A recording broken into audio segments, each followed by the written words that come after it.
Bem-vindos, bem-vindas a essa gravação onde eu vou falar sobre quando usar os 4 métodos de array mais importantes em JavaScript. 4 métodos de array mais importantes em JavaScript. Por que eu escolhi esse tema?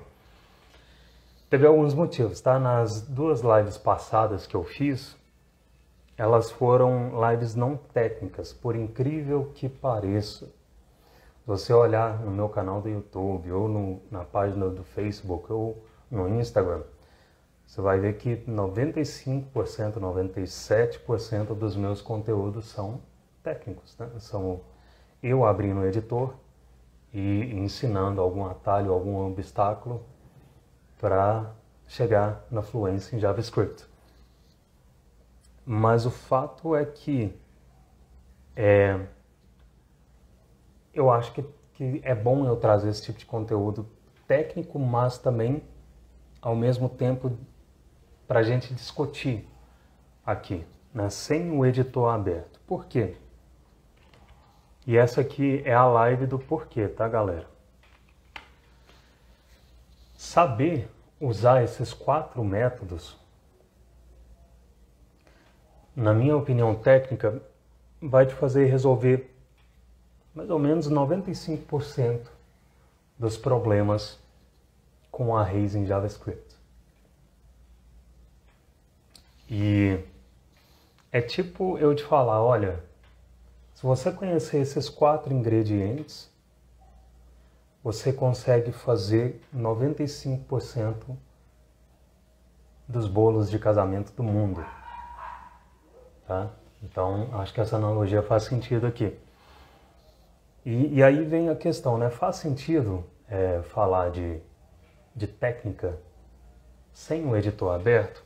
E na minha opinião faz. Por quê?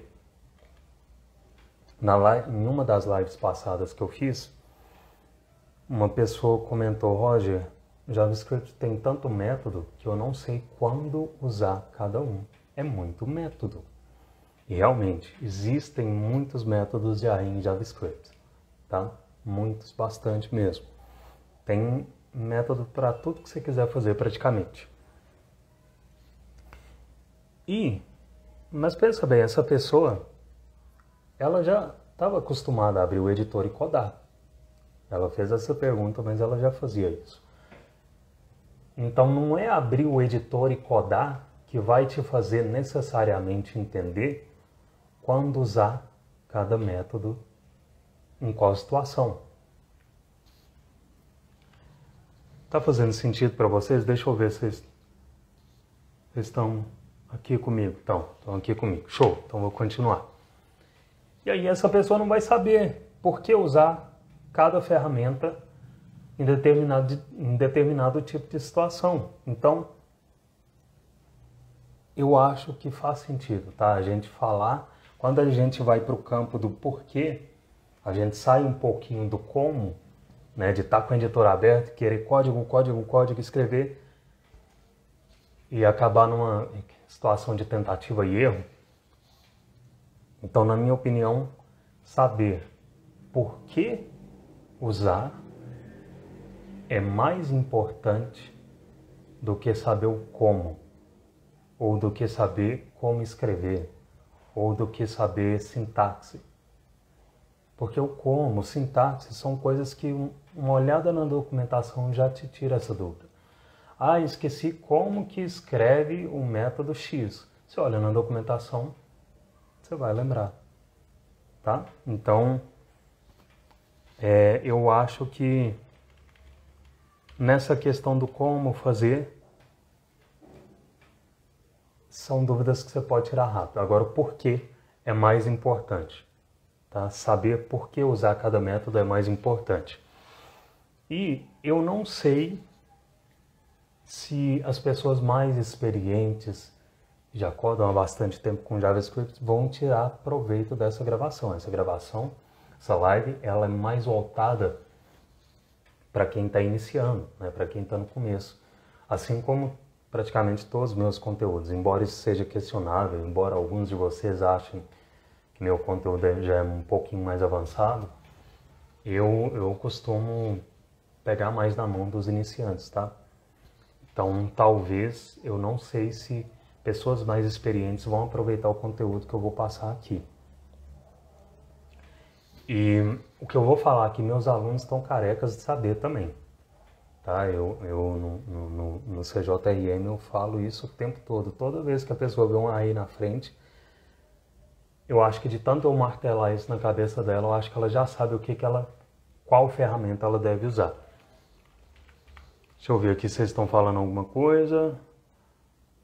Sejam muito bem-vindos, tá? Eu não estou olhando toda hora aqui, mas eu estou vendo que vocês estão entrando. Sejam muito bem-vindos.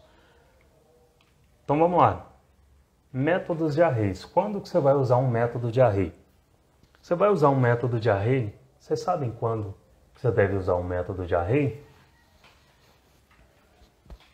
Coloca aí para mim nos comentários, quem souber. Quando que você deve usar um método de array? Deixa eu ver se vocês sacam.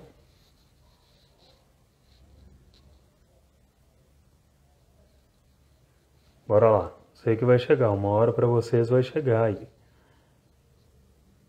Quando usar um método de array? O que vocês acham?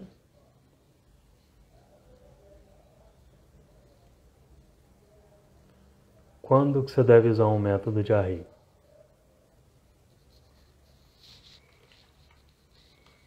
Vamos lá. Você deve usar um método de array quando você precisa executar uma função para cada item do array. Você precisa executar a mesma função. Ou seja, e função aqui, a gente está falando mais num contexto de ação. Então, o que uma função faz? Ela desencadeia uma ação ou várias ações. Então você deve usar métodos de array quando você precisar executar uma função para cada item do array. E aí, obviamente, a função ela vai conter código estático e código dinâmico. Código estático é aquele código que não muda. Ele não deve mudar de uma execução para outra. Agora, tem o código dinâmico, que é o código que você tem as variáveis da função, que são os parâmetros, né? Então, o que for dinâmico deve ser armazenado em parâmetros da função. Fechou? Vocês estão comigo até aqui? Deixa eu ver.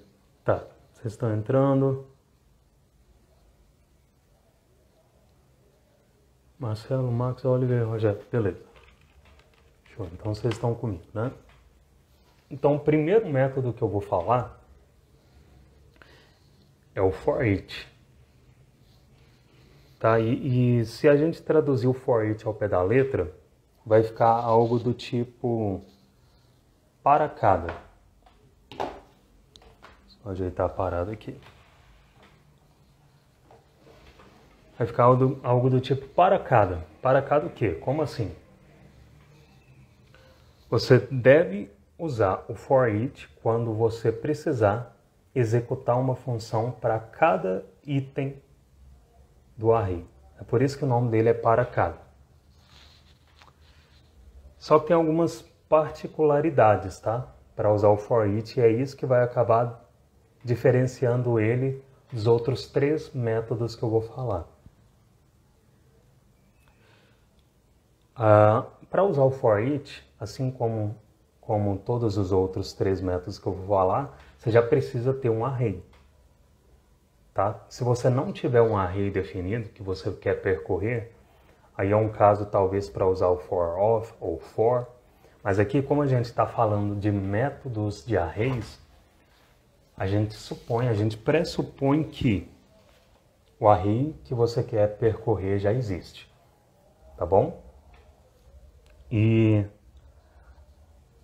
a principal característica do for each, e é o que distingue ele de todos os outros métodos que eu vou falar aqui, é o for each foi feito para executar efeito colateral.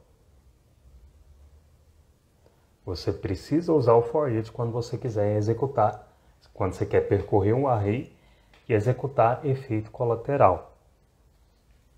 E aí, o que é efeito colateral, né? Efeito colateral é você modificar alguma coisa externa à função que você está invocando. Por exemplo, for each, ele recebe uma função de callback como argumento. E geralmente você vai usar o for each quando você precisa percorrer o array e, por exemplo, mudar o valor de um counter fora do escopo dessa função do for each. Esse é um exemplo de efeito colateral. Vamos supor, você tem uma aplicação, um quiz, e o usuário ele enviou o formulário com as alternativas que ele marcou. E aí, para contabilizar essas alternativas, você pode, por exemplo, uma forma de fazer é você ter uma let score, que recebe 0, começa com 0. E aí, para contabilizar esses pontos, você pode pegar o array com as alternativas do usuário e comparar com as alternativas corretas lá dentro da função do for each. E quando você faz isso, se a resposta correta é igual à resposta do usuário para aquela alternativa, você vai fazer o quê? Você vai incrementar o score, a pontuação do usuário. Ou seja, você está modificando uma variável que está no escopo externo à função do for each. Isso é um exemplo de efeito colateral. O que mais? Mudar o valor de uma variável ou de uma propriedade fora do escopo da função é um efeito colateral. Executar request é efeito colateral. Por quê? Porque você está fazendo a sua aplicação depender de algo externo. E se esse request for feito sem rede, por exemplo, você não vai receber o resultado esperado. Então esse é um tipo de efeito colateral também. O que mais? Executar manipulação de DOM é efeito colateral, porque você está modificando algo externo ao escopo da função. Executar uma outra função que executa efeito colateral também é efeito colateral. Tá? Então, esses são alguns casos em que você está executando efeito colateral. Você está modificando alguma coisa externa à função do for each ou da função que você está usando. Tá bom? Vocês pegaram o que eu falei até aqui? Deixa eu ver.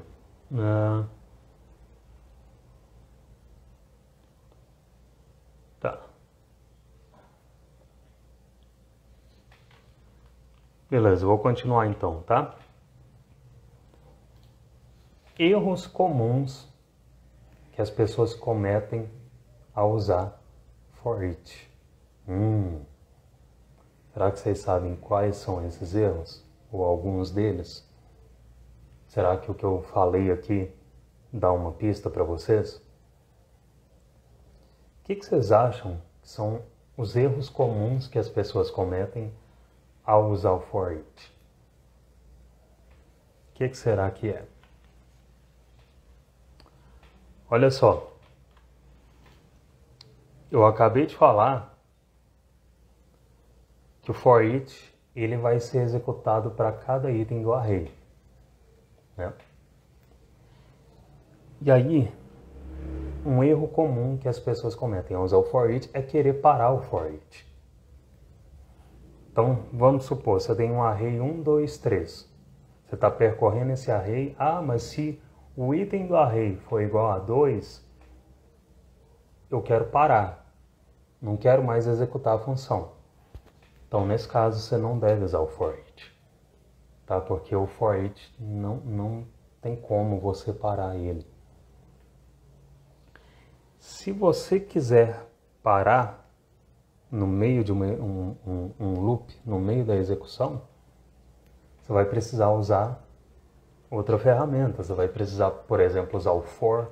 E aí dentro do for você pode usar a palavra-chave break, porque break não funciona dentro do for each. não funciona dentro dos próximos métodos que eu vou falar.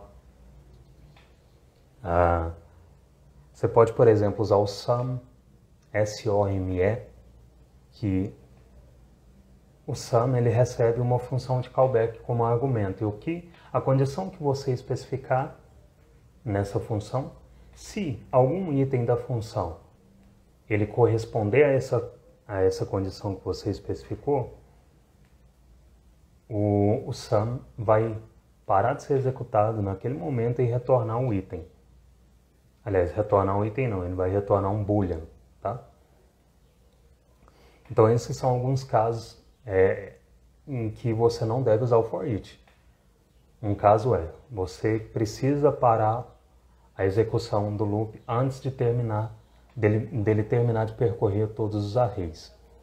Então no caso você não deve usar o for each, você deve usar o for, ou usar o SOME, ou o for vai te permitir inserir as palavras-chave break, a palavra-chave break dentro dele, e o SOME vai fazer o que eu acabei de falar aqui.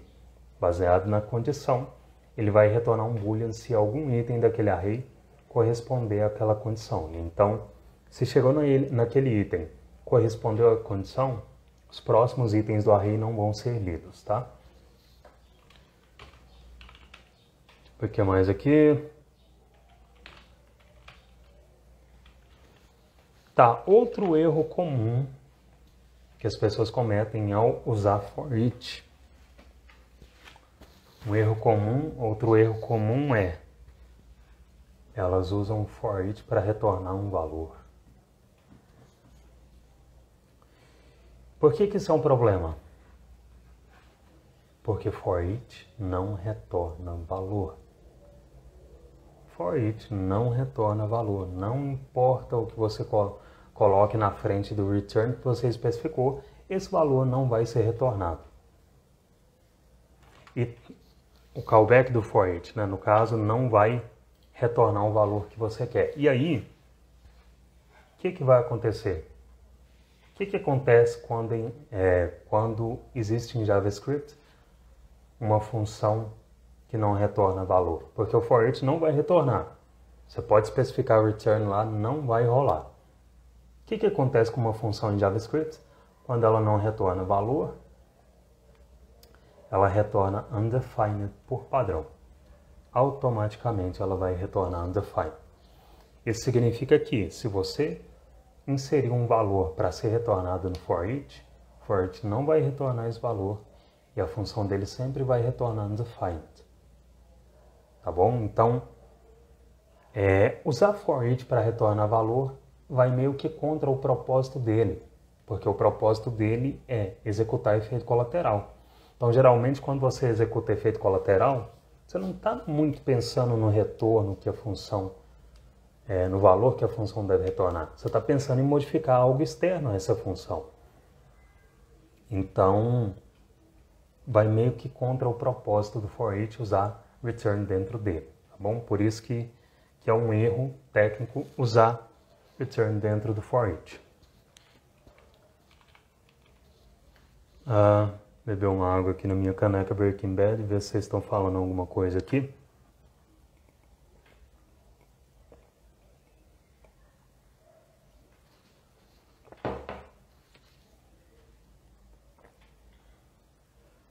Show, vamos lá. Se vocês tiverem alguma dúvida sobre o que eu estou falando, pode mandar aí no comentário, tá? Tô olhando aqui o que vocês estão falando. Sempre de olho aqui. Outra coisa, outro erro, na minha opinião técnica, e esse erro ele está mais relacionado à legibilidade. E ele vale não só para o for each, mas para qualquer método de array, geralmente, tá? Que é o seguinte, é você nomear o parâmetro da função de callback como algo diferente, como algo que não seja como singular, como um item do array no singular no qual o método foi encadeado. Por exemplo, você tem um array numbers. Tá? O array numbers ele contém os itens 1, 2 e 3 dentro dele. array numbers, né? O nome está descritivo, beleza. Aí, mais abaixo no seu código, você insere numbers, ponto, e invoca o for each. E aí, na hora de passar, de inserir o parâmetro, né? Você nomeia o parâmetro como item ou como alguma coisa do tipo que não seja um number. Ou seja, você tem um array que chama numbers, no plural, e na hora de nomear o parâmetro que vai receber o item daquele array, ao invés de chamar ele de number no singular, você chama ele de outra coisa, você nomeia ele com outra coisa. Isso, na minha opinião técnica, denota uma inconsistência, uma incoerência na leitura do código, tá? Seu código fica mais coerente se você nomear o parâmetro do callback, ou seja, o parâmetro que vai receber o item do array, de acordo com o singular do nome do array. Então, se você tem um array numbers, faz mais sentido que o nome desse parâmetro seja number, por exemplo. Bom, se você tem um array people, não vale, né? Porque people já é plural. Vamos ver. Array objects, só um exemplo bobo, tá? Você tem um array objects que é um array com vários objetos, faz sentido que o nome do parâmetro do callback que vai receber esse objeto por parâmetro, se chame object no singular. Sacou? Deixa eu ver o que vocês estão falando aqui. Lucas FM, funções anônimas nos métodos. Cara, funções anônimas, teve um tempo na minha vida em que eu era mais chato com isso, tá? Eu acho que funções anônimas, elas prejudicam quando elas são inseridas em Advent Listeners, tá? Então, vamos lá. Você tem um form.adventListener submit e aí você mete uma função anônima lá. Quando você faz isso, na minha opinião técnica, você está perdendo a chance de deixar o seu código mais legível. Porque você não nomeou, você não descreveu o que aquela função está fazendo. Para uma pessoa que não conhece seu código, olhar esse Advent Listener e saber o que esse callback está fazendo, ele vai ter que olhar todo o código do callback. Então, eu acho que é uma falha, na minha opinião técnica, de você não perder essa chance de dar nome à ação mais importante que aquela função vai executar quando aquele evento acontecer. Tá? Isso eu acho problemático. Então, eu sempre busco nomear os meus callbacks de Event Listeners. Agora, nomear callbacks de todos os métodos, eu acho que às vezes não é necessário. Por quê? Vamos supor que você tem um for each, você tem um callback anônimo dentro dele, só que esse for each, ele está dentro de uma função pequena, e essa função já descreve o que toda aquela função está fazendo. Sacou a ideia? Então, por exemplo, vamos dar um exemplo mais concreto aqui, que eu acho que vai esclarecer melhor. Suponhamos que você tem uma aplicação, um quiz, e aí você criou uma função que, ao ser invocada, ela vai retornar a pontuação do usuário no quiz. Tá? E aí você chama essa função, por exemplo, você nomeia essa função como getScore, por exemplo, ou getUserScore. É um nome bem descritivo, porque o que você vai fazer geralmente dentro dessa função, usando for each, né? Aqui como exemplo. Você vai declarar na primeira linha da função uma letScore recebe 0, por exemplo, e aí logo abaixo você vai ter um for each. E aí nesse for each você vai pegar o array das respostas corretas, por exemplo, vai encadear no for each, e dentro do for each você vai comparar a resposta correta com a resposta que o usuário deu, né? Isso para cada item do array. E aí depois da execução do for each, o que vai acontecer? Lá dentro do for each você vai estar incrementando esse score. E aí depois do for each, depois que o cálculo de pontos foi feito, aí você retorna o score, né? E isso vai fazer a função, quando ela for invocada, ela vai retornar a pontuação do usuário. Então, nesse caso, eu não vejo muita necessidade de nomear esse for each dentro dessa função. Por quê? Porque é uma função relativamente pequena, em que o for each, ele, 2 linhas acima desse callback do for each, você já vai ler o nome da função e já vai saber o que ela faz. Tá? Então, nesse caso, eu acho que tá tudo bem não nomear esse callback do for each, tá bom? Deixa eu ver o que mais vocês comentaram aqui.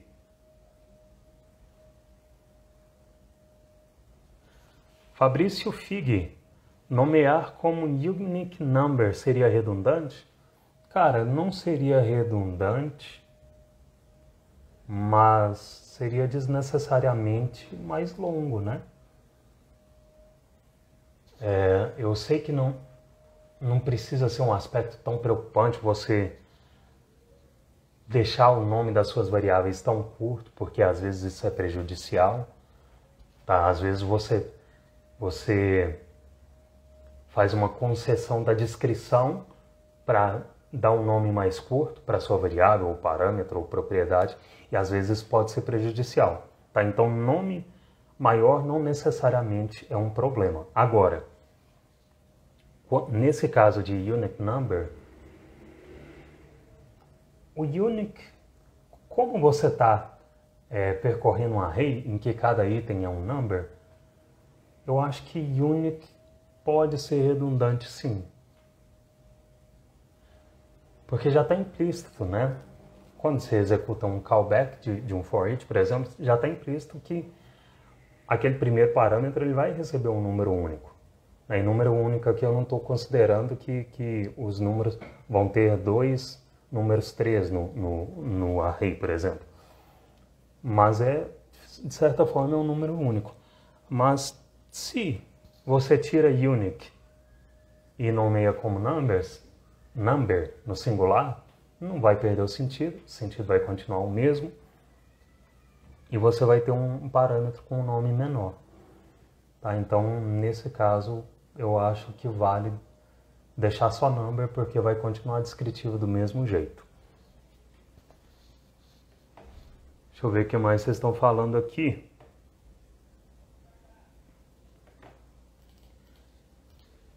Teixeira Gil, talvez Teixeira Gil, não sei. Às vezes uma única letra para diferenciar variáveis me incomoda. Eu já vi várias pessoas grandes de fora, eu acompanho a maioria das pessoas que criam conteúdo de JavaScript, eu acompanho, são de fora, e eu já vi alguns fazerem isso mesmo, tá? E às vezes isso acontece porque o cara está improvisando um exemplo ali na hora, e ao mesmo tempo nomear coisas na programação é uma tarefa complicada, tá? Pode ser complicada.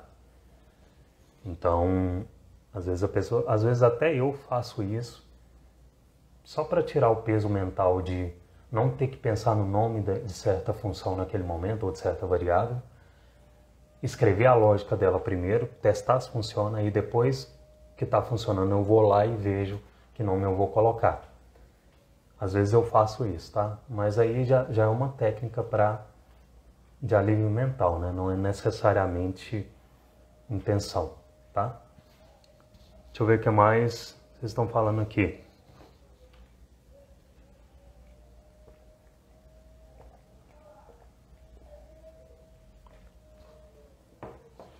Matheus Quintanilha.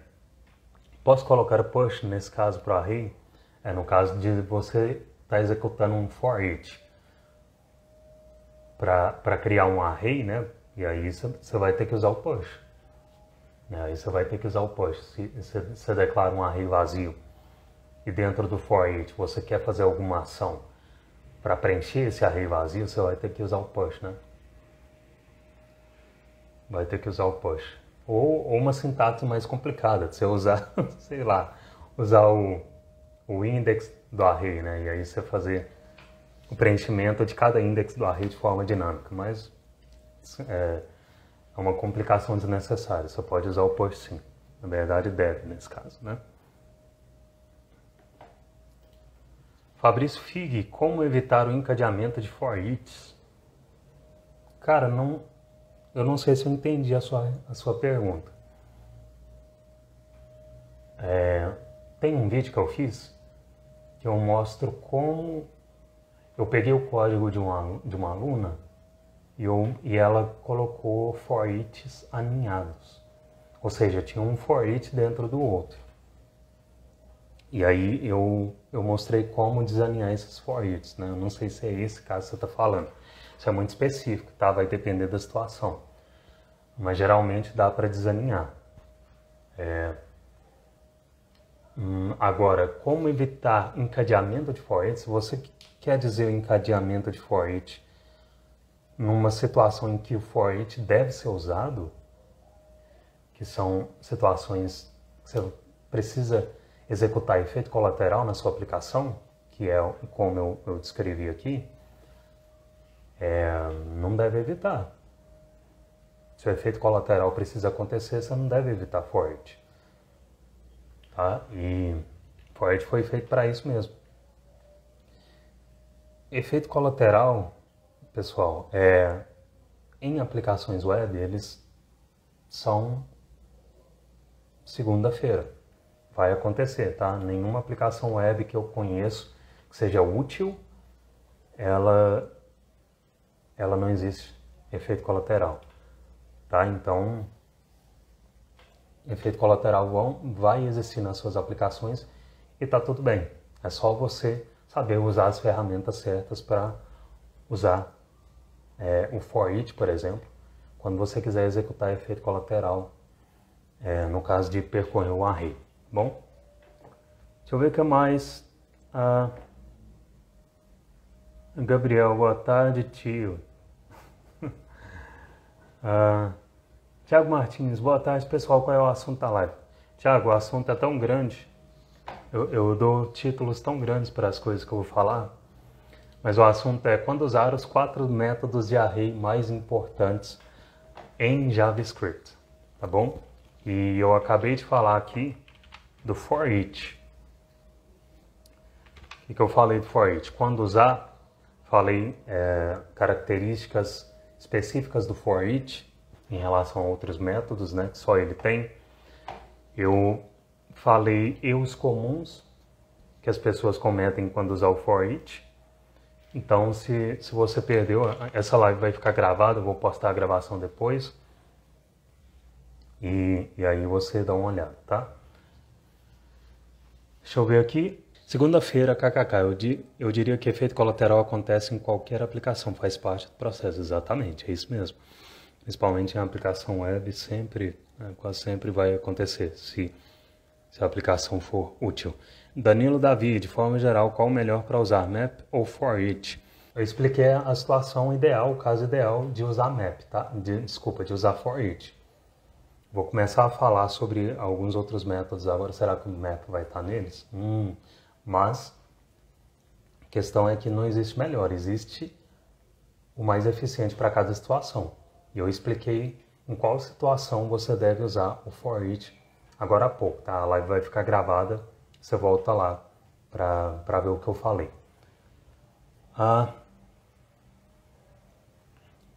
Show, beleza.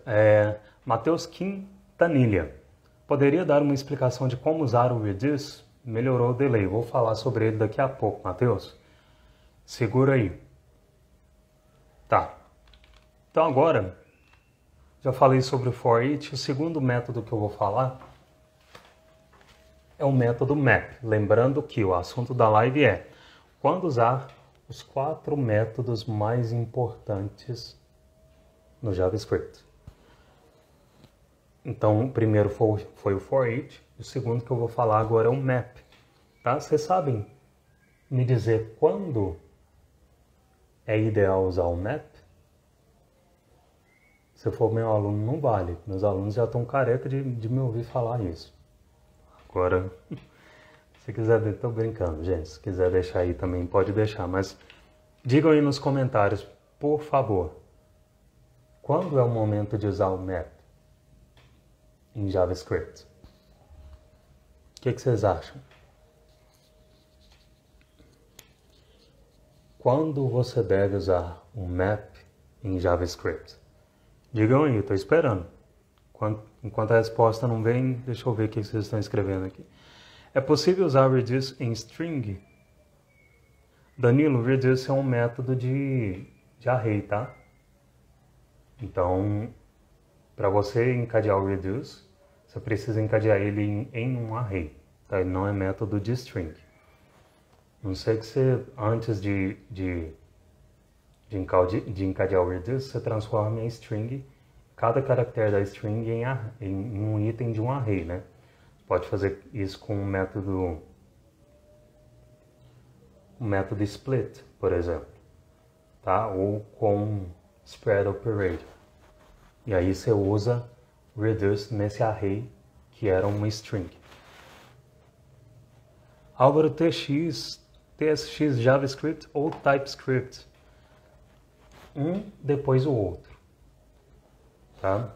Primeiro você fica fluente em JavaScript e aí você vai para o TypeScript e para as outras. TypeScript é um superset, né? Não é uma biblioteca, mas o JavaScript puro deve vir antes de TypeScript, tá? Inclusive, essa foi uma pergunta que eu respondi em uma das duas lives passadas. Tem vídeo aqui de eu falando sobre. Matheus Quintanilha. Quando usar o map? Quando você quer fazer uma alteração em um array? Não. Não. John Oliveira. Oi, olá, John. Danilo Davi. Quando eu necessito de um novo array, sim. Em partes essa resposta está certa. Tiago Martins. Quando queremos mapear algo e retornar outro array? É basicamente isso.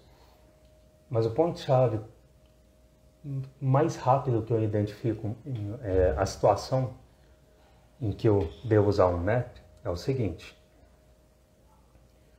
Eu preciso obter um novo array, isso é, teoricamente eu não vou modificar o array original. Preciso obter um novo array com a mesma quantidade de itens do array original. Novo array com a mesma quantidade de itens do array original. E geralmente, o que é array original, né? É o array no qual o método map foi invocado sobre. Então você tem lá o seu array.map, parênteses, né? Então, esse array no qual você invocou o map é o array original que eu estou me referindo aqui, tá? E geralmente você vai desejar que os itens desse novo array que você quer obter, eles estejam transformados. Já vou explicar para ficar mais simples, tá? Mais claro para vocês. Por exemplo, vamos num exemplo simples aqui, tá? Só para você entender o conceito. Você tem um array numbers que contém 1, 2, 3. Aí você precisa obter um novo array, você precisa obter uma lista do dobro desses números. Ou seja, você tem um array 1, 2, 3, você precisa obter o dobro de cada número. Então, você precisa obter 2, 2, 4, 6, fazendo conta ao vivo. Ou seja, você precisa obter um novo array com a mesma quantidade de itens do array original, não é verdade? A diferença é que esse novo array ele vai conter os itens originais transformados, né? Podemos dizer assim. Então, esse é um caso clássico para você usar o map, tá? Porque você vai usar o map e aí você vai obter esse novo array com 2, 4 e 6. E aqui eu acho que não é o momento de entrar no como você vai fazer a função do map. Apesar que se vocês tiverem essa dúvida também pode mandar. Mas aqui essa live não está focada no como, tá? A gente está falando mais sobre o porquê. Por quê? Porque o que mais tem por aí é você saber o como, né? É só olhar na documentação você vai saber o como. Agora o porquê nem todo mundo sabe. E é por isso que surgem algumas perguntas como as que surgiram nas lives passadas. Roger, muito método de array, não sei qual usar. E é isso que a gente está esclarecendo aqui. Estão entendendo o que eu estou falando? Tiago Martins, Roger, o map é ideal para trabalhar com código imutável? Poderia falar um pouco disso? Sim, o map ele é ideal. Por quê? Porque você não deve executar efeito colateral no map, tá? Nem em map, nem em filter, nem em reduce. Eu vou falar sobre isso mais à frente, mas, cara, imutabilidade no seu código, quanto mais, melhor. Tá? Quanto menos você conseguir ficar modificando estado na sua aplicação, por exemplo, você tem um objeto, aí você executa uma função que modifica esse objeto, isso é uma porta de entrada para bugs na sua aplicação. E eu falo muito disso lá no CJRM, tá? Eu acho que você é aluno, talvez você não tenha chegado nessa parte ainda, tá? Mas você vai chegar. Mas sim, quanto menos efeito, quanto menos mutação você ter na sua aplicação, a tendência é que menos bugs sua aplicação tenha. E, gente, isso aqui dá uma live de um assunto, poderia ficar horas sobre isso, tá? Imutabilidade é um conceito muito importante da programação funcional. E, inclusive, eu estava vendo um vídeo de um cara esses dias, esqueci o nome dele. Ele pesquisou por décadas sobre programação funcional e, segundo a pesquisa dele, vários autores, ele não estava encontrando um ponto em comum em que exatamente todos os autores concordavam, essa é uma característica da programação funcional. O único ponto em comum que ele encontrou de todos os autores que ele pesquisou desde a década de... Ele pesquisou desde 1930. O único ponto em comum que ele encontrou é programação funcional precisa ter imutabilidade. Tá? Então, em programação funcional, você, ao invés de modificar um valor, você cria um novo. E no momento da criação, você faz a alteração que você quer.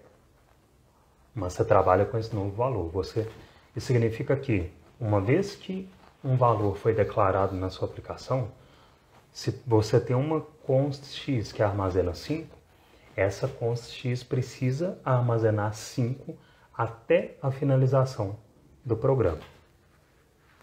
Tá? Então, imutabilidade é o conceito da programação funcional que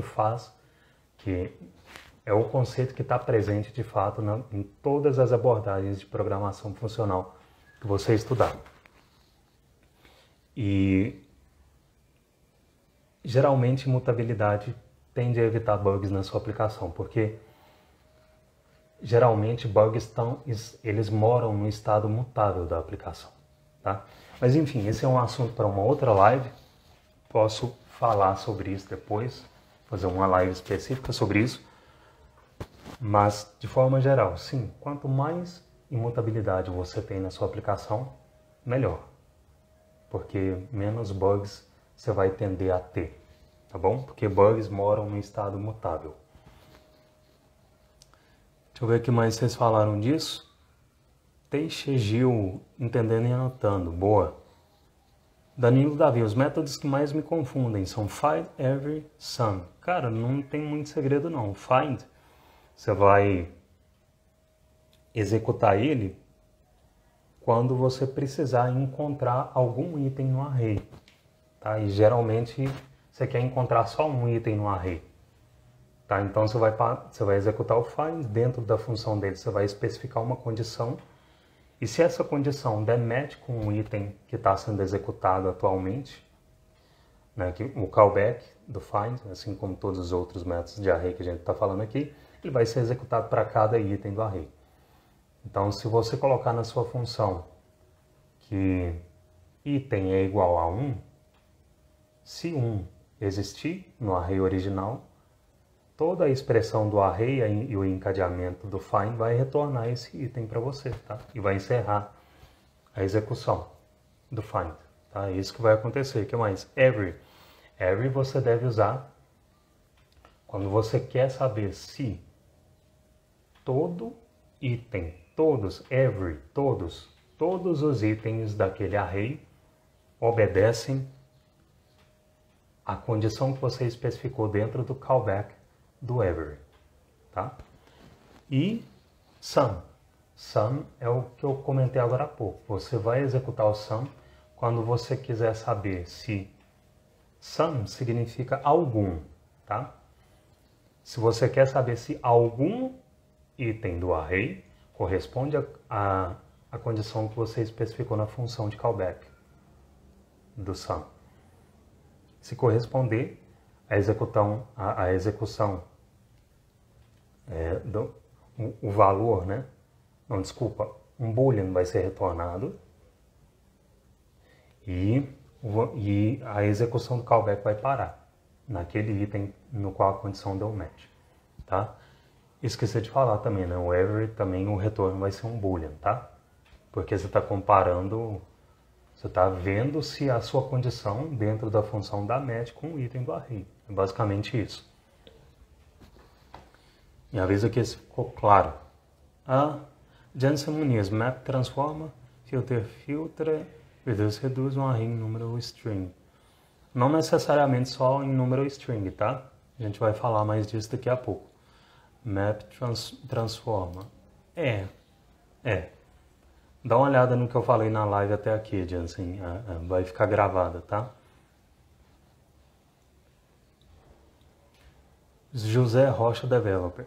Olha que eu fiz seu curso e vi classe, mas de longe prefiro programação funcional. Justo. No CJIM eu tenho que mostrar classe, né? Porque já pensou, poxa, você entra num curso de JavaScript que não mostra classe, aí você encontra classe depois, você vai culpar o curso porque você não aprendeu classe no curso, né? Então eu mostro classe no curso, falo sobre orientação a objetos, sobre herança, mas depois de mostrar a gente vê, né, como evitar usar. E essa é a parte mais legal. Jansen, classe bagunça a cabeça. Bagunça demais, desnecessariamente complexo. José Rocha Developer. Principalmente no React, que você tem que retornar o bind do método se você quer usar. A verbosidade vai a 1000. A verbosidade vai a 1000. Fiz uma função com classe. Na funcional dá uns 50% a menos que classe. Geralmente funções são mais simples mesmo que classe. Beleza, show. Deixa eu ver o que eu falei até aqui do map, né? Tá, dei o exemplo de dobro dos números do array original. Show. E aí tem algumas características do map. Primeira característica que você precisa saber. Você não deve, preferencialmente, você sempre deve evitar usar efeito colateral no map. Isso significa que dentro do callback do map, você não deve modificar um objeto, uma propriedade de objeto externa a essa função. Tá? Então, map não foi feito para executar efeito colateral. Pode ter, são raríssimos casos que eu já vi que fazem sentido. Mas muito, muito raro. 99,9% das vezes você não vai precisar. E você não deve executar efeito colateral no callback do map. tá? Então, lembrando, o que é efeito colateral? É você modificar o valor de um counter fora do escopo do callback do map. Tá? Ou você modificar o valor de uma propriedade, de uma variável fora desse escopo da função. Ou você executar manipulação de DOM, que também é um efeito colateral. Você sempre deve evitar ligar uma furadeira ali, não sei se vocês estão ouvindo. Acho que é liquidificador. Tá show. Você sempre deve evitar usar efeito colateral, tá? Na função de callback do map. Por quê? Porque no map, a principal coisa que você tem que fazer é retornar o valor que você quer inserir no array. Na função de callback do map, você precisa retornar o valor que você quer inserir no novo array, que o map está gerando por baixo dos panos. Então, por exemplo, vocês estão ouvindo o liquidificador ou... Tá, José Rocha, developer, não atrapalha. Show. Então, por exemplo, vamos voltar ao exemplo simples em que você quer obter o dobro de 1, de 2 e de 3. Quando você quer obter esse novo array, a função do map ela vai ser executada para cada item no array, e no momento que você quer inserir, por exemplo, o dobro do número 1, né, você vai... Então, a execução do callback está sendo executada para o primeiro número do array, que é 1. E aí você vai ter lá um parâmetro number, por exemplo, e aí a sua função vai precisar retornar o item que você quer inserir na primeira posição do array. Se você quer inserir o dobro de 1, o que você vai fazer? Você vai retornar number, né, que está armazenando 1, vezes 2. É só isso. Então, o map, o que você precisa fazer nesse callback do map é retornar o item que você quer inserir no array, tá? Nada de efeito colateral, nada de mudar a propriedade ou variável fora do escopo da função dele. Ficou claro? Ficou claro o que eu falei do map até aqui, galera? O que vocês acham? Posso prosseguir? Dá um feedback aí para mim. Vocês estão comigo?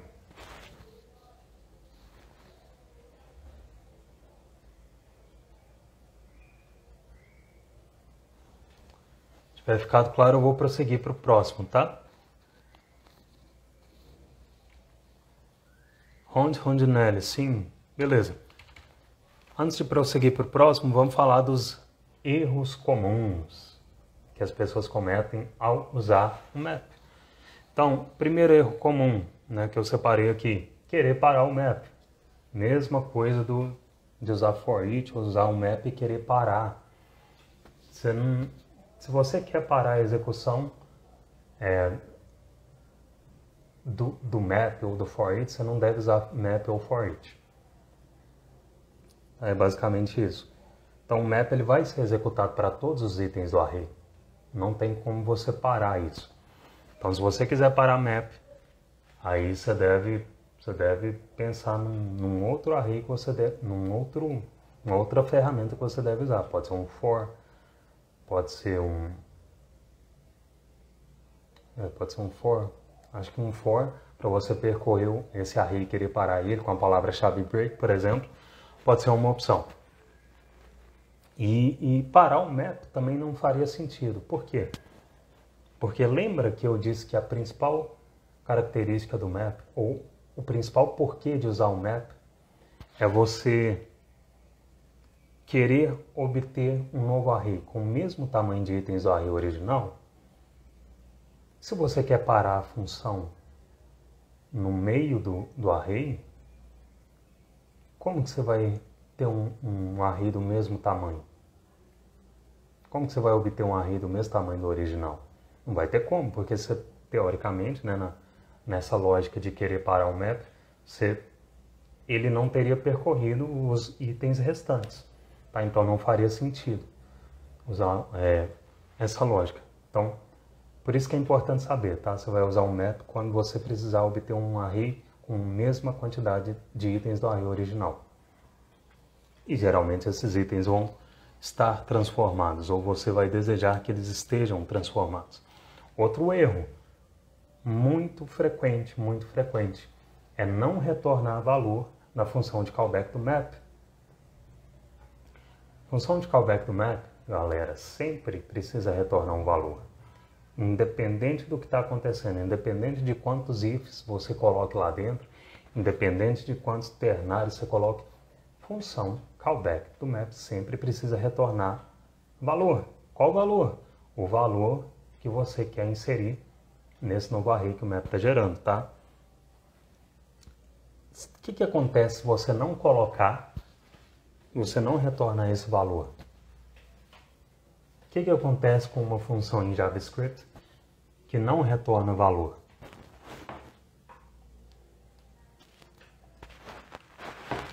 Secou o meu copo.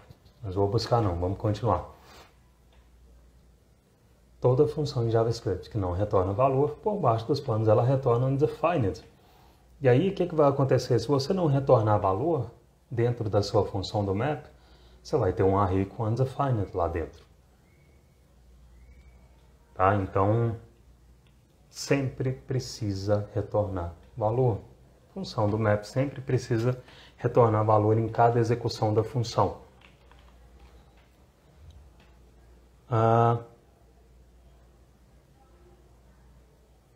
Tá. Estão quietinhos aí, então acho que o que eu estou falando está fazendo sentido, né? O que mais? Outro erro comum, esse é mais de legibilidade. É o erro que eu comentei quando eu falei sobre o for each. É você não nomear o parâmetro que está recebendo o item do array como singular desse array.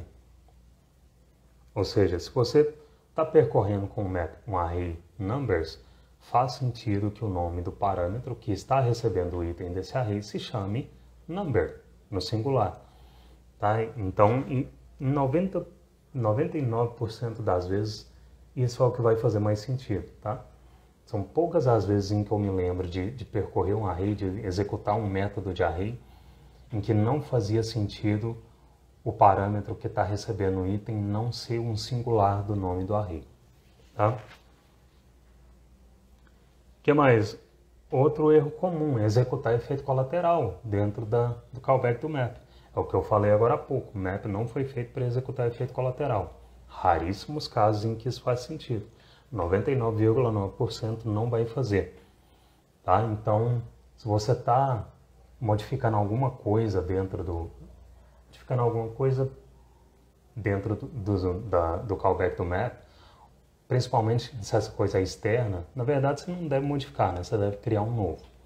O princípio da imutabilidade, mas se você estiver modificando alguma coisa externa à função do map, ou manipulando o DOM, né? Colocando um elemento na tela, fazendo qualquer manipulação de DOM, isso é efeito colateral. E map, sempre que possível, você deve evitar usar efeito colateral. Beleza? Ficou claro o uso do map, os erros comuns, as principais características? O que vocês acham? Ficou claro para vocês? Deem um feedback aí para mim. Para eu saber se eu posso prosseguir para o próximo método aqui.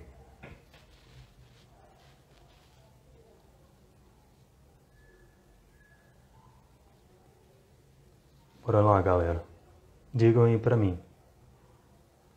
Rondinelli, sim. Tá claro para vocês? O uso do map, os erros comuns. José Rocha Developer, yes. Beleza, show. Está claro, então vamos para o próximo método. Vai começar a ficar interessante, hein? Terceiro e penúltimo método que eu vou falar é o filter. Filter também é, na minha opinião técnica, um dos 4 principais métodos do JavaScript e que se você souber usar, você vai saber resolver 95% dos problemas com arrays que aparecerem na sua frente. Então vamos lá. O que vocês acham? Quando que é o caso de você usar o filter? Deixa aí no comentário para mim.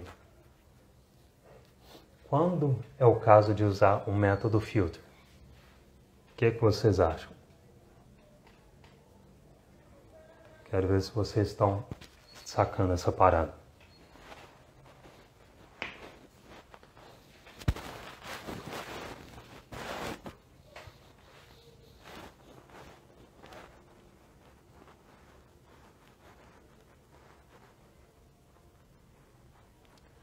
Bora lá, galera. Deixa eu ver os comentários de vocês. Quando é o momento de usar o filter? Vocês sabem? Quem não sabe, fala, não sei, só para eu sacar.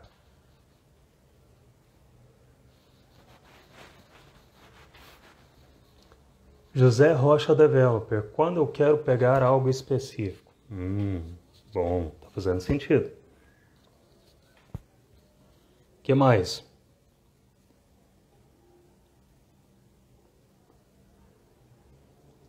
O que mais? Quando que você deve usar o filter? Rondinelli, não sei. Show. Vamos falar sobre isso aqui então. Você deve usar o filter quando você precisa obter um novo array com menos itens que o array original. Então vamos lá. Deixa eu ver como que eu vou deixar isso claro para vocês. O que acontece? No filter, você vai, dentro da função de callback dele, você vai poder especificar um valor de retorno. E esse valor de retorno, ele é o seguinte.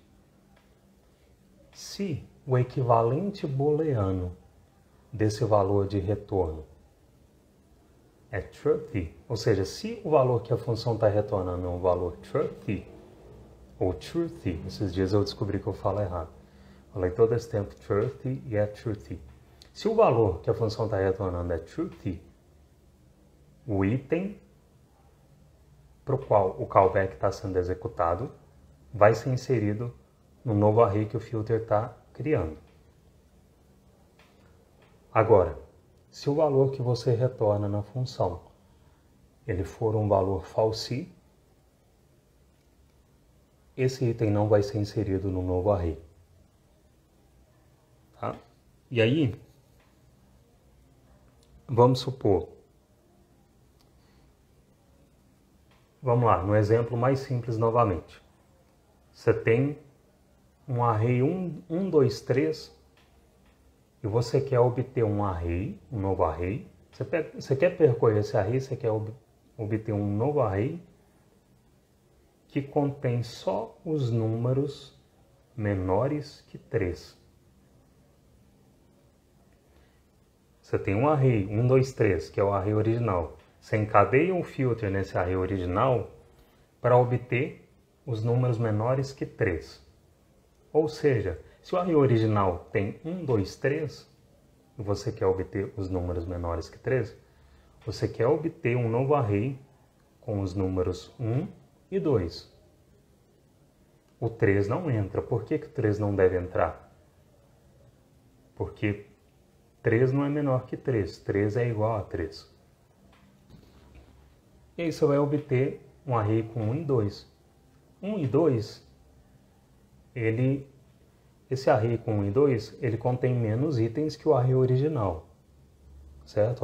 O array original tem 3 itens, esse array com 1 e 2 tem 2 itens. Então, esse é o caso típico para você usar o filter. E aí, o que acontece?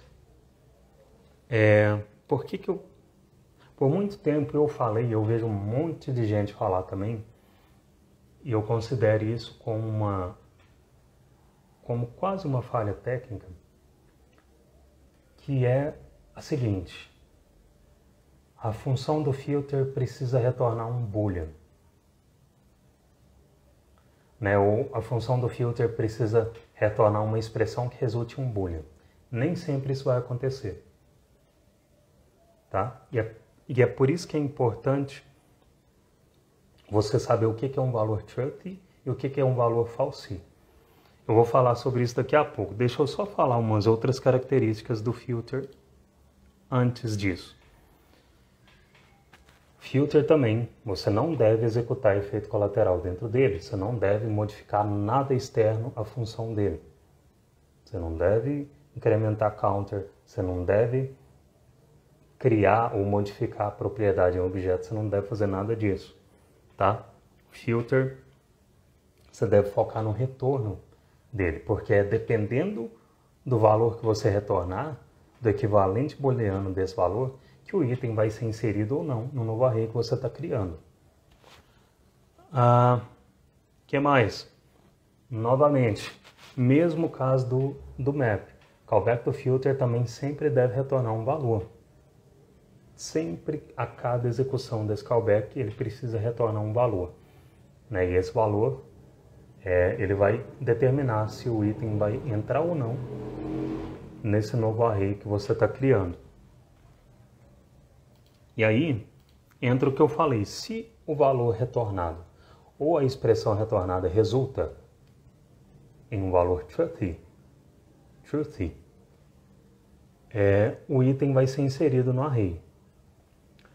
Se a expressão resulta, ou se você está retornando diretamente um valor false, esse item não vai ser inserido no array.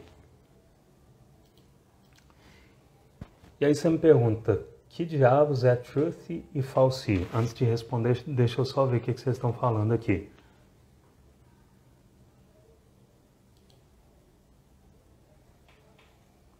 Estão respondendo aqui, né? Exemplo, tem um array com valores 10, 5, 13 e 8. E no filter, eu uso maior ou igual a 5, ele me retorna valores acima ou igual a 5. É exatamente isso. Isso é um caso de uso também. Emerson Márcio, quando você quer pegar um novo array, apenas com alguns itens do array original. Boa, isso mesmo.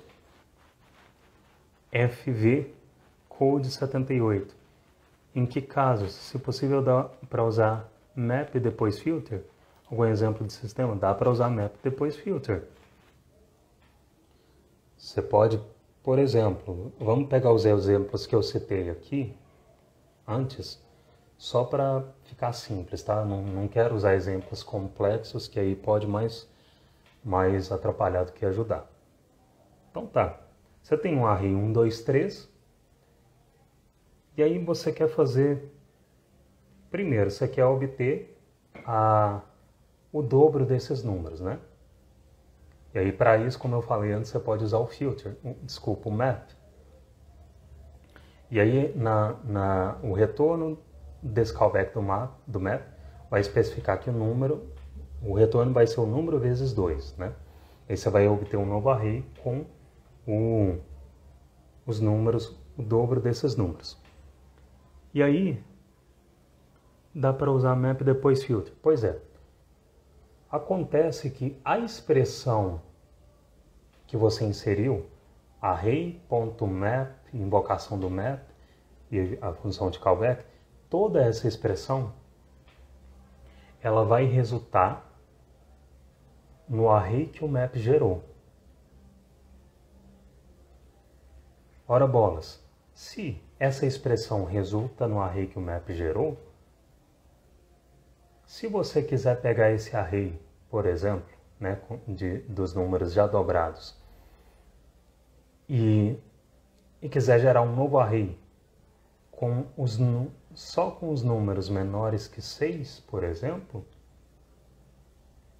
você pode, depois do parênteses final de fechamento da invocação do map, você pode encadear ponto filter e fazer o filter retornar o novo array com os itens que você quer, baseado na condição que você vai inserir na função do filter, tá? Então, isso se chama encadeamento de métodos.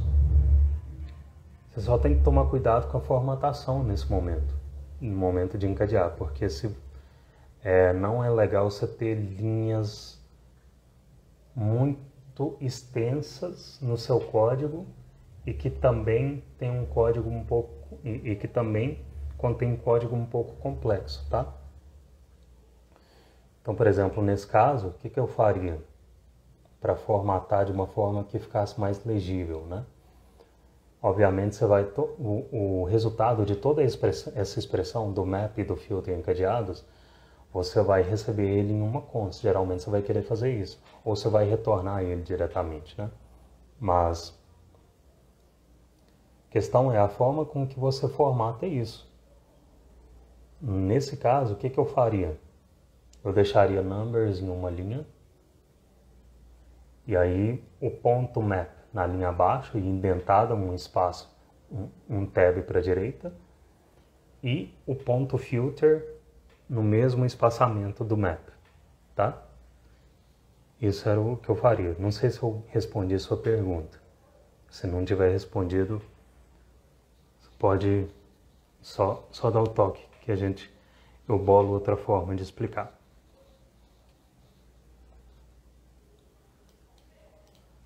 For each está atualmente em desuso? Não. Não está em desuso, não. O for each ele só está em desuso nos casos em que ele não deve ser usado. Tá? Mas é um método como outro qualquer, que tem o seu propósito específico, que é executar efeito colateral, percorrer o array e executar efeito colateral. Então, é a mesma coisa de você pensar, poxa, o martelo está em desuso. O martelo não está em desuso, ele é uma ferramenta entre várias outras em que ele tem um momento certo de ser usado. Tá? Se você usar o martelo para serrar a madeira, ele não deveria ser usado naquele momento. Ele deve ser usado no momento que deve ser usado, que é na hora de martelar. Então, é isso que é importante distinguir, tá? Não está em desuso, você pode usar ele à vontade, desde que seja o caso propício e específico de você usar ele. E o caso de usar o for each, eu mencionei aqui nessa live, tá? Se você não tiver acompanhado desde o começo, vai ficar gravado, você volta um pouquinho. Isso mesmo, encadeamento. Vamos lá. Voltando ao assunto, valores truthy e falsy. Que diabos é isso? Tá? Eu vou falar, importante você sacar. O que é um valor truthy ou truthy? Um valor truthy é um valor que não é um valor falsy. Ah, não diga. Pois é.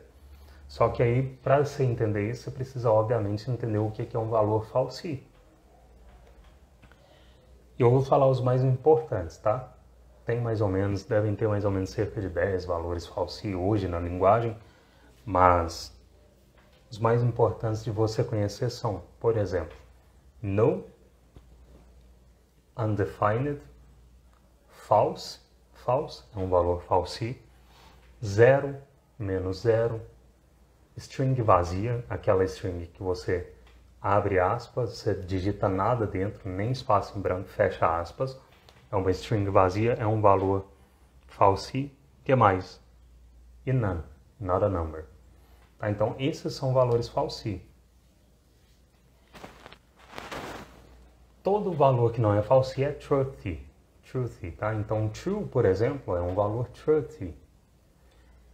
Por exemplo, é um valor truthy. Por quê? Porque ele não é um valor falsy. O que é um valor falsy? False, zero, undefined, not a number, no, string vazia, menos zero, tá? Então, essa é a dinâmica de valores truthy e falsy. E por que é importante você saber isso na hora de lidar com o filter, né? Porque é o seguinte, Se a sua função de callback, por exemplo, ela ou retorna zero, que é um valor falsi, ou ela retorna uma expressão que resulta em zero, ou em qualquer outro valor falsi, esse item não vai ser inserido no novo array que o filter está gerando. Então, isso significa que, se por acaso, nesse exemplo que eu dei, né? Exemplo, array 1, 2, 3. Aí você encadeia o filter nele para obter só os números menores que 3. Tá? E aí você vai obter 1 e 2, lógico, né? Mas, se por algum acaso essa função ela retornar 0 ou qualquer outro valor falsi, se essa função estiver sendo executada para o número 1, por exemplo, esse número 1 não vai ser inserido no novo array que o filter está gerando. E é por isso que é tão importante você saber essa dinâmica de valores truth e false. E não é só importante só para o filter, tá? Ela é importante para if também. Porque o que acontece? Lá no if, na condição que você insere entre os parênteses, se essa expressão ela resultar num valor falsi, o bloco do if não vai ser executado. Tá? Então, essa dinâmica de valores falsi e truth é uma coisa que você sempre precisa estar atento no seu código JavaScript, na sua aplicação, porque senão você vai achar que é algum bug da linguagem. Minha condição era para executar o bloco do if, ou era para inserir o item do array, né, nesse novo array do filter, e não inseriu. Pode ser isso, tá? É por isso que você sempre precisa estar atento a valores truth e false. Sacou? Ficou claro para vocês o que eu disse do filter até aqui? Menos zero. Você pode... Porque é o seguinte, em JavaScript, todo number, ele é um número flutuante por padrão. Isso significa que você não precisa fazer alguma coisa específica para especificar um número decimal na sua aplicação, por exemplo. Tá? Um número decimal e número decimal é um number para o JavaScript. Então você pode inserir a qualquer momento 1.5, ou você pode inserir 1 e o JavaScript vai entender da mesma forma, tá? Então, e da mesma forma, números negativos. Tá? Então, números negativos, você coloca menos 1 em JavaScript e vai funcionar da mesma forma. Então, sim, menos 0 é um valor falsi. É possível você ter um valor resultando em menos 0 na sua aplicação, tá?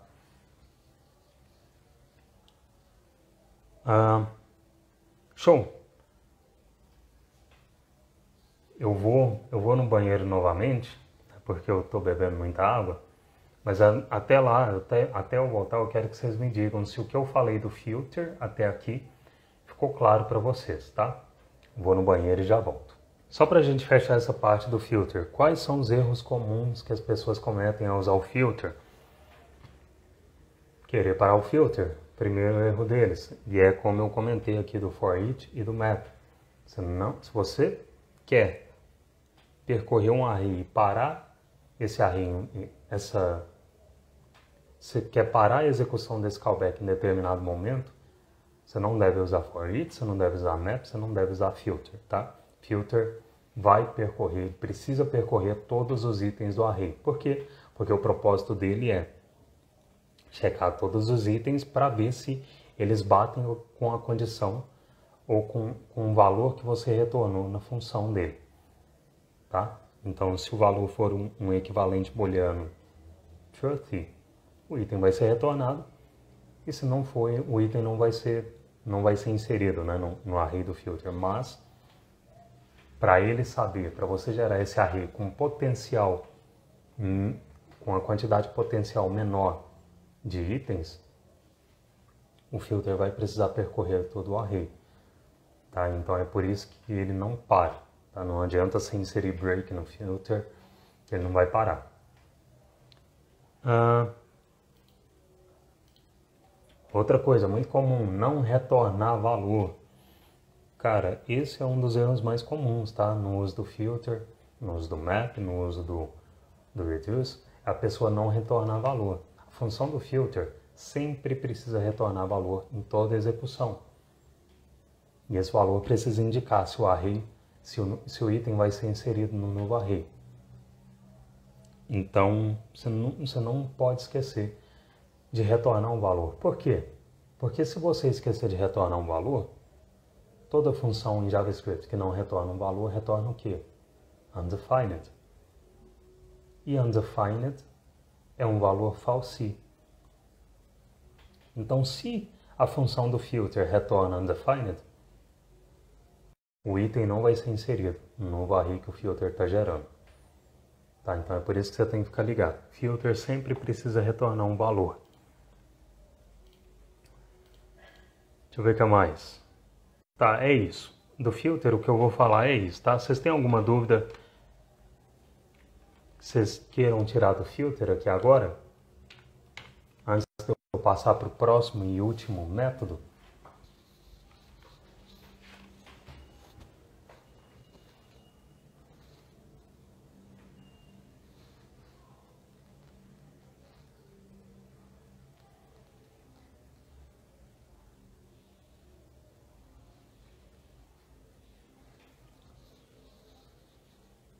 Digam para mim também, por favor, me deem um feedback sobre o áudio. O meu áudio está ok? Está sincronizado com o vídeo? Estão conseguindo acompanhar bem? E digam também, por favor, se tá claro as questões do filter para vocês, se tem alguma dúvida que eu possa tirar aqui agora, ou se eu posso ir para o próximo e último método que eu vou falar aqui.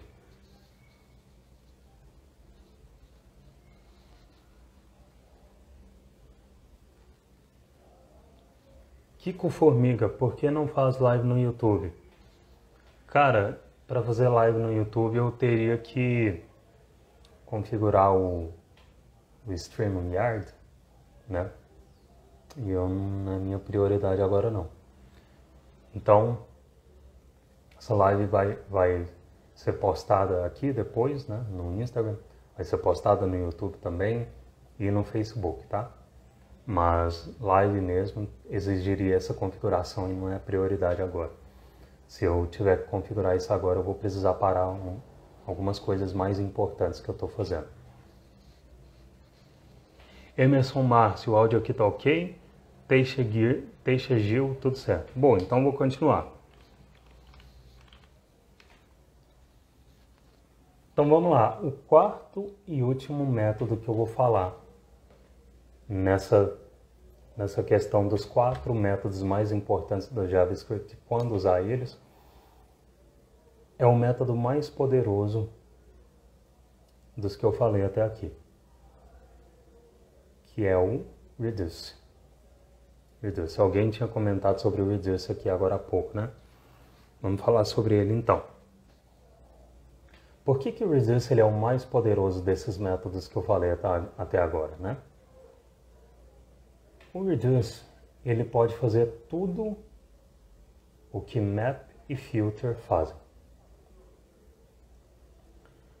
Ou seja, tudo que você faz com map ou filter pode ser feito com reduce. Porém, não é porque pode que você deve. Tá? Então, a não ser que você queira estudar, né? Poxa, eu vou estudar aqui técnicas para eu conseguir fazer com o reduce a mesma coisa que eu quero fazer com o map ou com o filter. Se o propósito for estudo, tá tudo bem, tá? Mas não faça disso um hábito. Você não pode colocar uma aplicação em produção. Não é que não pode, né? Você não deve, na minha opinião técnica, usar reduce em caso que é para usar map ou filter. Isso é, se você tem um array original e você quer obter um novo array com a mesma quantidade de itens do array original, né, e geralmente com esses itens transformados, não tem por que você usar o reduce no lugar do map, geralmente. E a mesma coisa vai para o filter. Você quer obter um array com uma quantidade menor de itens em relação ao original, você devia estar usando filter e não reduce, né? Não tem por que você usar o reduce nesse caso. Por que não usar o reduce no caso em que é para usar map e filter, né? Porque o reduce é o mais poderoso dos três, mas também é o mais complexo. Então você sair usando reduce no lugar de map ou de filter vai tender a deixar o seu código mais complexo. E mais complexo também para outras pessoas que lerem, que ainda não dominam o reduce, tá? Então você precisa pensar nisso também.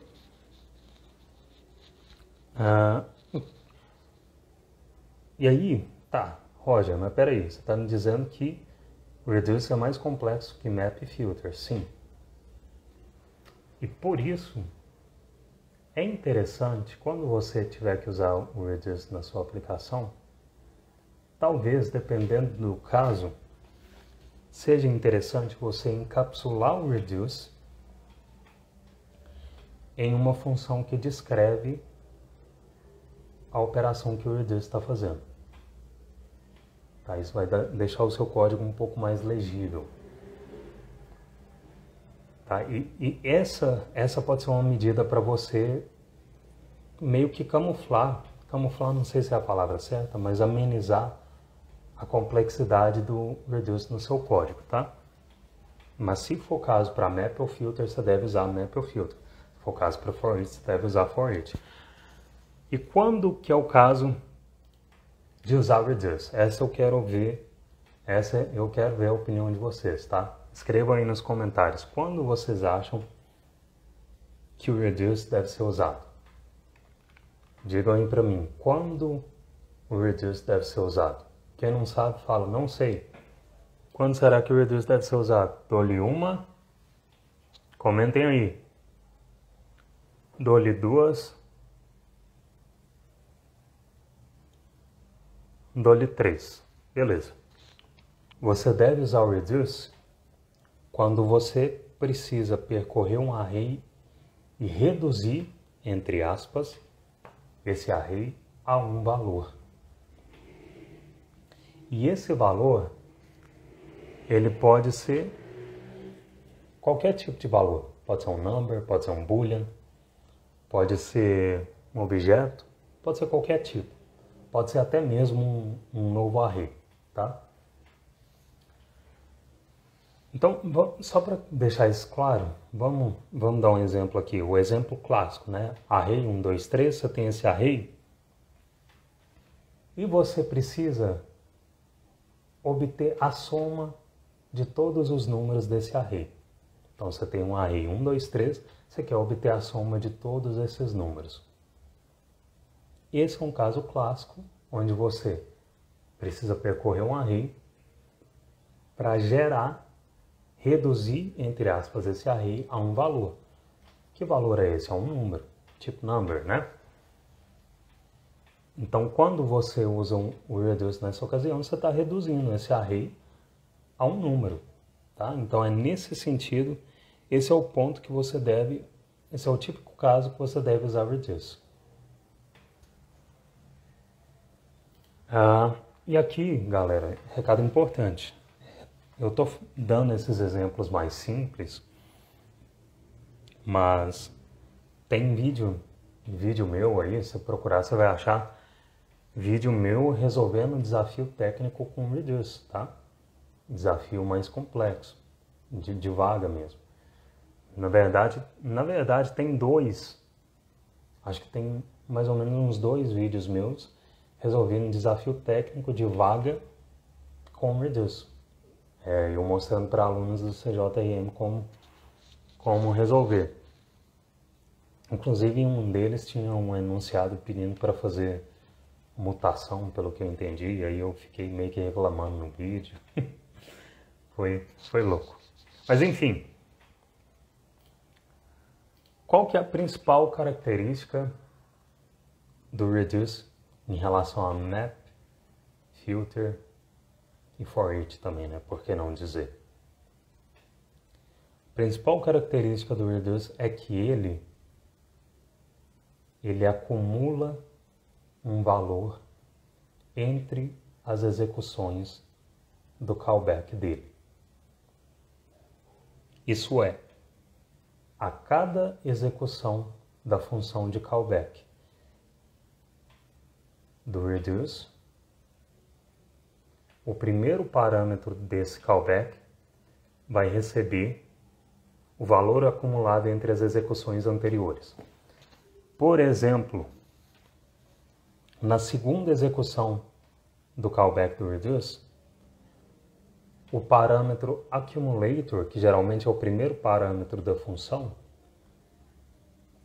ele vai receber o valor que a execução passada da função retornou. Tá? Ele vai receber. Isso é muito importante você entender no Reduce. Eu acho que isso é o que mais causa confusão para as pessoas quando elas querem usar ele. É entender isso. Que o valor que a execução passada da função retornou sempre vai ser recebido no primeiro parâmetro da função. Tá? E aí, como que o Reduce faz isso, né? Como que ele faz essa mágica por baixo dos panos? Tem vídeo meu também mostrando isso, tá? Tem um vídeo que eu mostrei como recriar o Reduce do zero. Tá? Se eu procurar, você vai achar também. Vamos lá. Reduce. Ele também não deve executar efeito colateral. Tá? Então, você não deve usar o Reduce para modificar algum valor externo à função, modificar a propriedade de um objeto externo à função, fazer manipulação de DOM, executar request. Sempre que você puder evitar, porque o Reduce ele não foi feito para isso, tá? O Reduce foi feito para reduzir um array a um valor. Então, quando você executa efeito colateral dentro do Reduce, você meio que está indo contra o propósito para o qual ele foi feito. Deixa eu ver o que mais. Tá. Outra característica importante do Reduce. O callback dele sempre precisa retornar um valor. Que valor? Você sempre precisa retornar um valor que deve ser acumulado na próxima execução da função de callback. Tá? E aí, depois que o callback ele foi executado para o último item do array no qual o Reduce foi encadeado, esse valor acumulado, né, que é o valor que a função está retornando, esse valor que a função está retornando pela última vez, ele vai ser retornado. Tá? Então, toda a expressão array.reduce, blá blá blá, ela vai resultar nesse valor que a última invocação da função retornou.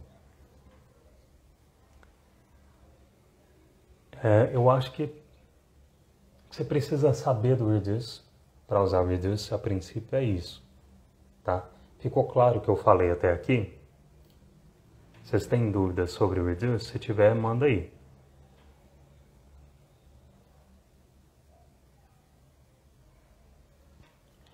Teixe Gil falou silêncio. Teve algum problema no áudio? Teixe Gil, não sei. Show. Quando eu desejo obter apenas alguns itens do array. Nesse caso é o filter, né? Nesse caso, o ideal é você usar o filter. Quando você deseja obter apenas alguns itens do array. É o filter. E aí, potencialmente, pelo que você descreveu, potencialmente esse array vai ter menos itens que o array original, né?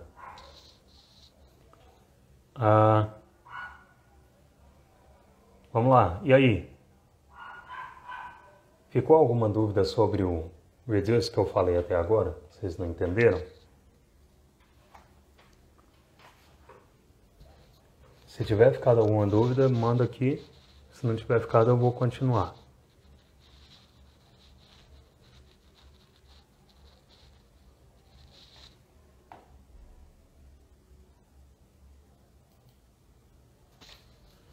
Show. Então tá tudo certo, né?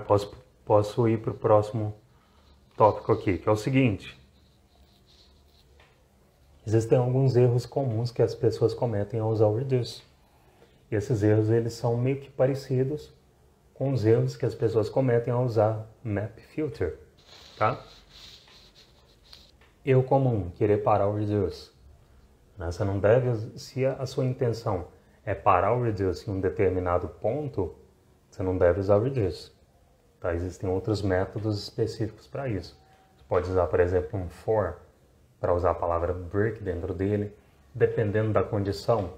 Você pode usar o sum, tá? Então você não precisa usar o reduce, você não deve usar o reduce, se você quiser parar a execução dele em determinado ponto, em que esse determinado ponto seja antes de completar todos os itens do array, tá? Você também não deve usar reduce se você não quiser retornar valor, tá? Toda execução do callback do reduce precisa retornar o valor que você quer que seja acumulado entre as execuções. Ponto. Você não deve usar o reduce, você não precisa retornar valor. Né? Então, outra forma de dizer, sempre que você usar o reduce, você deve retornar o valor que deve ser acumulado entre as execuções das funções. Beleza?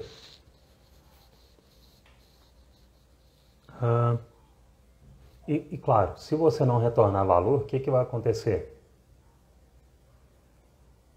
Toda função em JavaScript que não retorna valor, retorna undefined. Então você vai fazer, sem querer, vai fazer a função do reduce retornar undefined. E isso pode causar um sério problema na próxima execução da função. Isso pode lançar um erro no seu código, né? Porque esse valor que você não esperava que fosse undefined pode estar encadeado. Esse undefined que foi recebido no parâmetro pode estar encadeado em uma execução de um método, por exemplo, tá? E aí não existe método em undefined, então você pode receber um erro nesse caso. Outro erro comum que eu falei também sobre map filter e for each, né? Que é a questão da nomeação dos parâmetros. No reduce, o segundo parâmetro geralmente vai ser o item que para o qual a função está sendo executada, né? Geralmente faz mais sentido que o nome desse item seja o singular do array, né? Então, se o array se chama numbers, faz sentido para a legibilidade, para fortalecer a coerência do código, que o nome desse parâmetro seja number, né? No caso do reduce ser encadeado em um array numbers, tá bom? E aí tem essa questão que eu falei, de que geralmente o segundo parâmetro vai ser o item, né? Tem uma particularidade do reduce que é o seguinte, você pode ou não declarar um segundo argumento para ele. Então, o primeiro argumento que ele recebe é a função de callback, que ele vai executar para cada item do array. E você pode passar um segundo argumento também, que é o valor inicial, que é o ponto de partida do acúmulo de valores. Então, por exemplo, se você quer somar 1, 2 e 3, faz sentido que esse segundo argumento seja 0. Por quê? Porque você está deixando explícito que o reduce deve retornar um número e o 0 ele vai ser o primeiro valor que o parâmetro accumulator vai armazenar na primeira execução da função, tá? Então, na primeira execução da função, nesse exemplo de array 1, 2, 3, que você quer obter a soma de todos os números do array, o primeiro valor que a função deve retornar vai ser 1 nesse caso, né? Porque você vai somar, por exemplo, o accumulator, que vai estar armazenando 0, mais o item da função, que vai ser, no caso, o parâmetro number, né? Então, accumulator mais number, nesse caso, vai resultar em 1. E aí, na segunda execução da função, 1 vai ser somado a 2 e assim por diante. Fechou? E, claro, o erro clássico, né, que muitas pessoas cometem é usar reduce, que é executar efeito colateral dentro do reduce. Você não deve, 99,9% dos casos, você não deve executar efeito colateral dentro do reduce. Por quê? Porque o reduce foi feito para você obter o valor reduzido do array que você quer, tá? E não para executar efeito colateral. Executar manipulação de DOM, fazer modificação externa, qualquer modificação externa, isso você deixa para o for each ou para algum método que foi feito para executar efeito colateral. Beleza? Pessoal, ficou claro para vocês? Bom, eu espero que tenha ficado claro. Então, só uma recapitulação rápida aqui, tá? Métodos de arrays. Quando que você vai usar? Quando você precisa executar uma função para cada item de um array, tá? O primeiro método que eu falei dos 4, que são os mais importantes do JavaScript e que você precisa saber quando usar. O primeiro método que eu falei foi o for each. Quando que você deve usar o for each? Quando você precisar executar efeito colateral. O que é efeito colateral? É modificação de alguma coisa externa à função do for each, né? No caso da função do for each. Mudar uma propriedade de um objeto, executar uma manipulação de DOM, incrementar uma variável, tá? Tudo isso são efeitos colaterais. Então, nesses casos, você deve usar o for each e você não deve usar o for each para retornar valor. Recapitulando, o segundo método que eu falei foi o map. Quando que você deve usar o map? Quando você precisa obter um novo array com a mesma quantidade de itens do array original. E, geralmente, esses itens você vai desejar que eles estejam transformados, tá? O map também, e aqui começa, né, a série de métodos que você não deve usar efeito colateral. Map você não deve usar efeito colateral, ao contrário do for each, né, preferencialmente. Por quê? Porque o que você deve fazer com o map é o que ele foi feito para fazer, que é retornar o valor que você quer inserir no novo array que ele está gerando. Teve o penúltimo método que a gente falou, que foi o filter. Quando que você deve usar o filter? Quando você quer obter um novo array com uma quantidade menor de itens do array original. Tá? Você também não deve usar efeito colateral no filter, preferencialmente. Callback do filter, você sempre, a cada execução do callback, você sempre precisa retornar o valor. E esse valor, ele vai ser avaliado booleanamente. Então, se ele for um valor truthy, o item entra no novo array. Se ele for um valor false, o item não entra no novo array. Basicamente isso. Eu falei também sobre o que é valores truthy e false.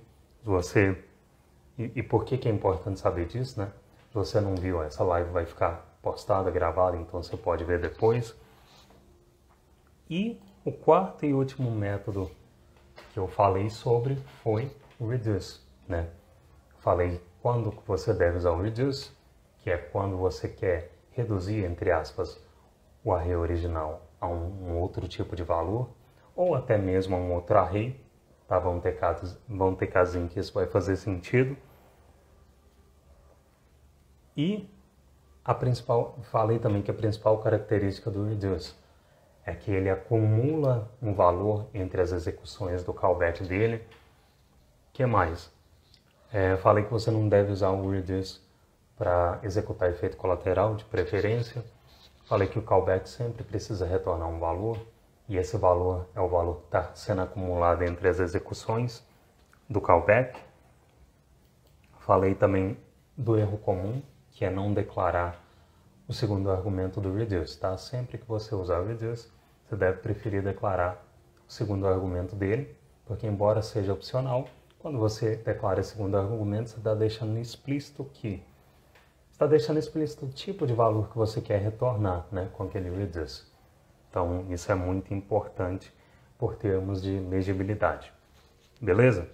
Pessoal, na minha opinião técnica, saber usar esses 4 métodos vai te permitir, vai te fazer resolver mais ou menos 95% de todos os problemas que você vai ter com arrays em JavaScript.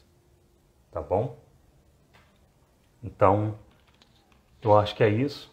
Eu espero que vocês tenham curtido o conteúdo. Espero que tenha ajudado. Essa gravação vai ficar disponível para vocês assistirem depois. E é isso. Muito obrigado por ficarem comigo até aqui. E até a próxima. Tchau, tchau.